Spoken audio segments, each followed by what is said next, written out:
Queridos hermanos, hemos oído el Evangelio. Así digamos como que para sacar grandes cosas lo veo un poco difícil. Tantos engendramientos. No sé si me inspiran o no me inspiran algo. De todas formas, lo veo impresionante. Lo veo impresionante porque no se recata el Señor de darnos su ascendencia humana, porque el que tenía que venir al mundo iba a venir humano, en forma de hombre, y como hombre nos iba a salvar,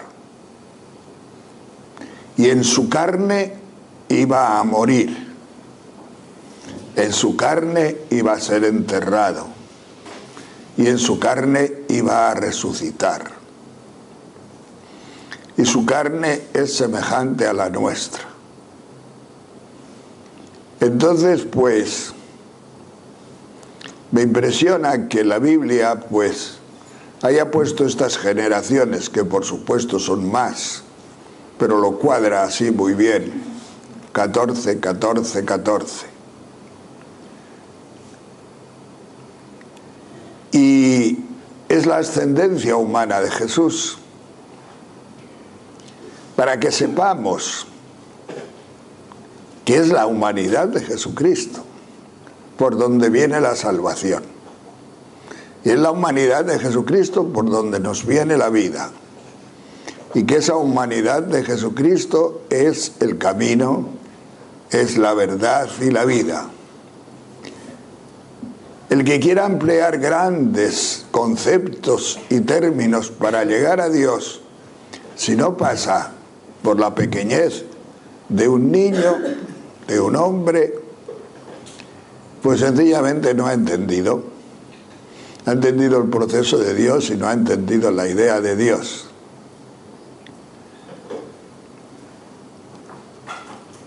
Es impresionante también cómo cita entre la ascendencia de Jesucristo, cita a toda clase de personajes. Entre estos que hemos escuchado ha habido muchos buenos, otros medianos, otros malos y otros peor que malos. Entre ellas, 3 prostitutas, o por lo menos mujeres del pecado y hombres de pecado. Y oye, pues, miren ustedes, ¿han examinado ustedes su genealogía? ¿Ustedes saben de dónde vienen? ¿Sabemos nosotros de dónde venimos? ¿Sabemos cuál es nuestro inconsciente? ¿De dónde procede muchas de las cosas que tenemos? ¿De dónde proceden muchas de nuestras taras, de nuestros problemas, de nuestras manías? ¿Saben ustedes? Pues de su ascendencia. El pecado original es un pecado de transmisión. Y viene siendo transmitido a través del inconsciente, vamos a decirlo con palabras de ahora. Dentro de 200 años a lo mejor utilizan otras, pero nosotros ahora utilizamos estas. A través de nuestro inconsciente, pues nuestra humanidad se ha ido formando. A través del inconsciente de la historia de Cristo, fue configurándose también su humanidad. Entonces lo lógico es pensar que Jesús tenía sus tics también, como tú, que tenía sus problemas, que a lo mejor le dolía el bazo. Yo no sé si duele el bazo. O le dolía cualquier otra cosa. O que, bueno, pues algunas veces se iba un poco de la cabeza. ¿Vosotros creéis que Jesús estaba completamente cuerdo? ¿Que no estaría un poco chaladillo alguna vez? De hecho, en la Biblia se dice que su madre va a buscarle porque había perdido la cabeza. Que le decían. A mí no me escandaliza nada eso. ¿Por qué razón? Pues porque, oye, si Jesucristo nunca se fue de la cabeza, los que se van de la cabeza dirán, pues yo no estoy redimido. Pues mi cabeza no está redimida. Porque solo está redimido aquello por lo que pasó Jesucristo. No es una broma. Entonces, la humanidad de Jesucristo probablemente es una humanidad pues como la de todos, porque en esta ascendencia que hemos escuchado hay mucho, hay de todo, mucho tipo de personajes, mucha soberbia, mucho pecado original, mucha rencilla, mucha guerra, mucho odio, mucha prostitución, mucha, no sé, intoxicación de todo tipo. Y a él le habrá creado o le habrá hecho su personalidad más o menos así.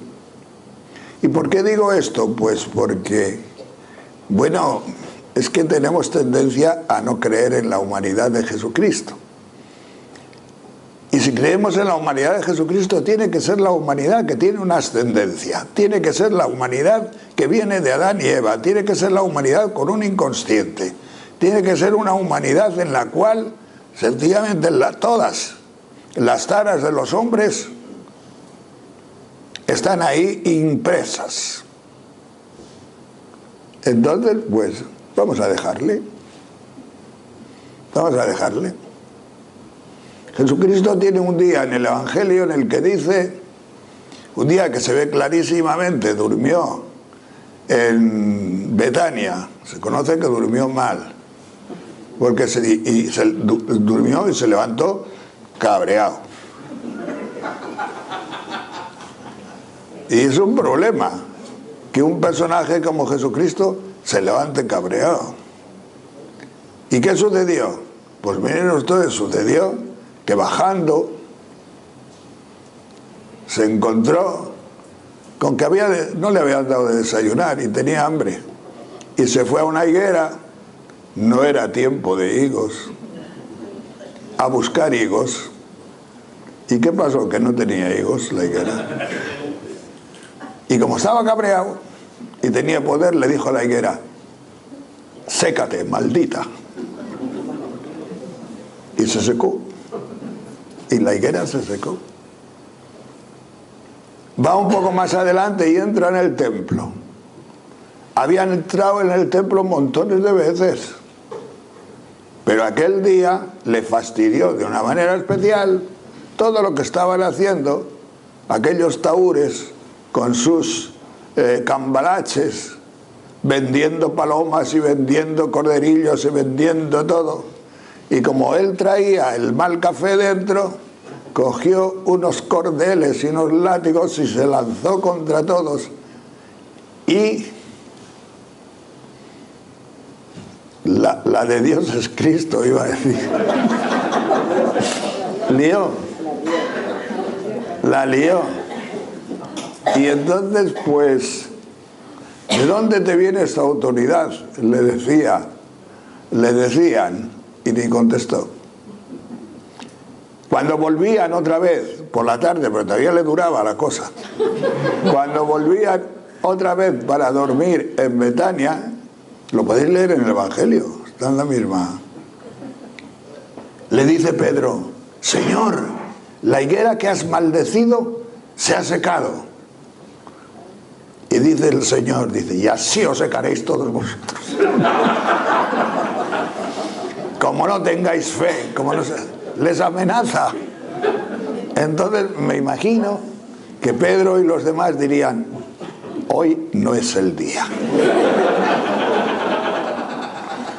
Hoy no es el día, dejémoslo para mañana. Bueno, pues miren ustedes, una página de humanidad, una página de Jesucristo. ¿Por qué? Porque a tu padre le pasó muchas veces eso.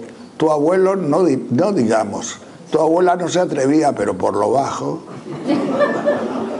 ¿Cuántas veces y cuántas pirulas y perrerías hacía?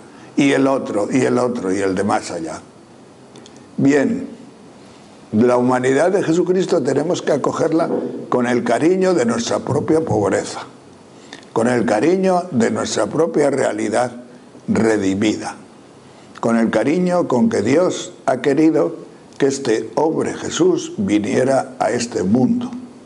Que era Dios, naturalmente que era Dios, pero que la divinidad eliminara los problemas de la humanidad de Jesucristo, no. Si no, no nos leen este Evangelio. Este Evangelio tiene un contenido muy profundo. Yo decía al principio que no, pero sí. Tiene un contenido muy profundo. Sencillamente porque Jesús era hombre. Y a mí pues me gusta que sea así por la pobreza de la humanidad, por la pobreza de todos nosotros. Jesucristo también se redimió a sí mismo, no porque Jesucristo tuviera pecado, porque eso no.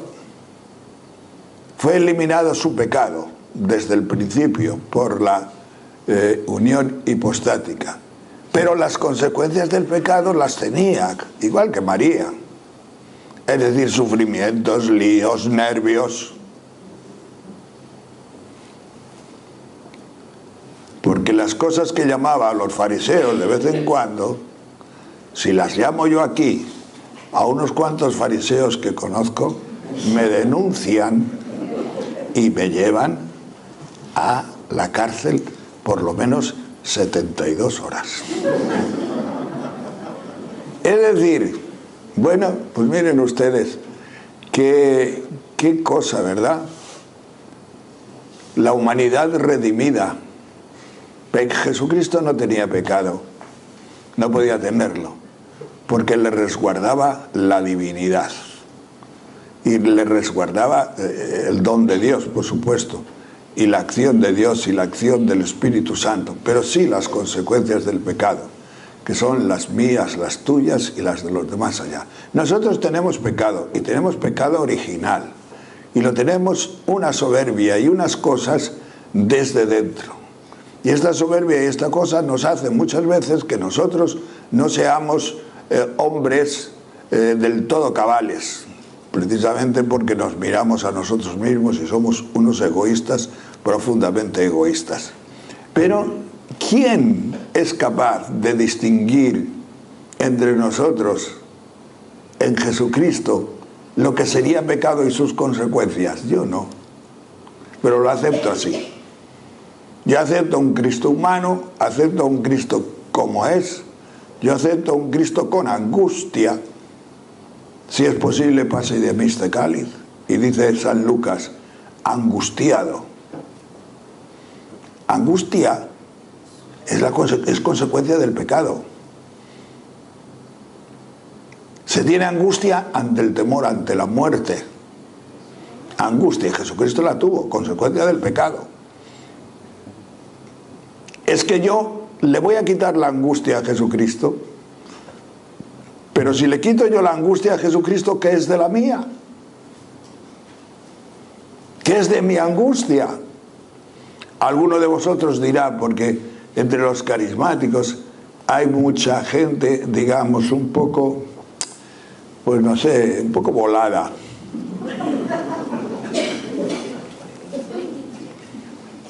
Algo así como que te dicen, pero es que si tú tienes fe, el Señor te quita todo eso. Sí, como no te quite, no se lo quitó a su hijo, te lo va a quitar a ti.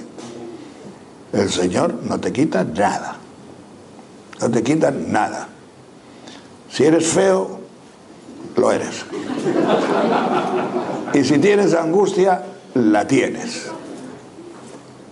Entonces, ¿para qué vale el Señor? Pues mira, vale para algo. Porque te da un sentido profundo en tu vida. Un sentido profundo a tu humanidad. Un sentido profundo a las cosas que, si no, te desestructurarían tu personalidad. Porque la seguridad de la vida, de la resurrección, de la compañía de Dios manifestado en Jesucristo es tan grande que sí, que Dios está ahí y le damos gloria a Dios y que nos da la explicación última y definitiva de todas las cosas. Quizá no nos explique todo, pero nos da paz en todo y la recibimos esa paz. Por eso, hermanos, le pedimos al Señor que en nuestra pobreza humana sintamos también que Jesucristo la ha redimido. Hay un Santo Padre o varios que dicen que lo que no ha redimido Jesucristo, aquello por lo que no ha pasado Jesucristo, es botín del demonio. Y yo no quiero, si un día entro en una depresión profunda, que sea botín del demonio. Pero si yo no quiero que mi depresión profunda sea botín del demonio, si no lo quiero, tengo que pensar que Jesucristo pasó por algo semejante. Y mi piedad lo requiere. Tu piedad lo requiere. Y Dios no se enfada de que tú consideres que Jesucristo pasó por una depresión tan profunda como la tuya. Tu piedad lo requiere. ¿Por qué? Porque ahí tú sientes que Dios te ha redimido en la humanidad de Jesucristo. No es botín del demonio. No es botín del demonio. Y ahí sí que el Espíritu Santo te dará la posibilidad de orar en tu depresión profunda para ser ya resucitada en esta vida, no solamente suavizada, sino más resucitada por la acción del hombre Jesús, que ha resucitado todos nuestros males, incluida tu depresión. Por eso, vaya que si este Evangelio tiene contenido, y muy profundo, un contenido profundamente humano. Dejad que Jesucristo entre hasta lo más, no sé, lo menos humano de vuestra humanidad. No cometió pecado. Por eso no os hará ningún daño. No os hará ningún daño. Pero sí ayudará al déficit tremendo que hay en nosotros. En nosotros. Porque las consecuencias del pecado las vivió. San Pablo dice con frases atrevidísimas: se hizo pecado. Y la otra: fue un maldito. Vaya dos frases. Se hizo pecado y fue un maldito. Así que alabad al Señor desde vuestra depresión. Alabad al Señor desde vuestra pobreza. Alabad al Señor desde ese sitio en que no os habéis querido nunca. Alabad al Señor desde la situación en la que nadie os ha querido tampoco. Alabad al Señor cuando os digan que eres un tal y un cual y un lo de más allá. Alabadle porque es algo que puede ser más terapéutico que nada. Porque ahí encontrarás a Jesucristo y dirás, ¿cómo puedo yo soportar ciertas asquerosidades de mi cáncer de recto si no encontrara en ellas a Jesucristo? Si yo desprecio algo de lo que me sucede ahí, estoy despreciando la encarnación de Jesucristo en mí. Por eso, desde lo pobre vuestro, desde lo que no os gusta nada, incluido vuestro pecado, alabad al Señor y bendecirle por esta sacratísima humanidad, porque con todo lo que fuera y lo que tuviera de inconsciente herido por su ascendencia y por sí mismo, sobre todo por su ascendencia, porque él al no cometer pecado no se hirió a sí mismo. Nosotros al cometer pecados nos herimos a nosotros mismos. Jesucristo no se hirió a sí mismo, pero venía la herida de antes, venía la herida de los otros, venía la herida de lo que nos han leído esta tarde. Por eso desde ahí alabad al Señor y bendecid, porque todo es santo en esta santidad con la que Jesucristo vivió su vida en la carne, de tal forma que San Pablo nos puede decir, hemos sido redimidos en su cuerpo de carne. Gloria al Señor.